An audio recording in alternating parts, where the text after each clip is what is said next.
Downloaded something to your Android device, but not sure where to find your downloaded file? We're here to help. I'm Jessica, and in this video, I'll show you how to find downloaded files on your Android. Now let's get started. Once you've downloaded something in your browser app, open your Android's app drawer and launch your Files app. Select the Downloads category. Here you'll see all the files you've downloaded on your Android, sorted from most to least recently downloaded.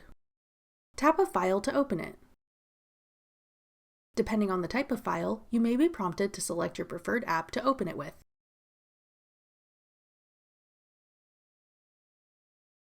Hold down the name of a file to open a menu with more options.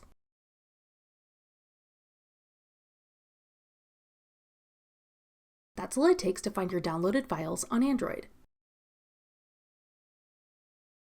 For more helpful Android tips and tricks, check out our full playlist of Android tutorials.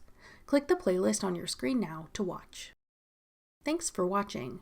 If you found this video helpful, we'd love it if you'd hit the like button below and subscribe to our channel. We put out great new tech tutorials like this one every day.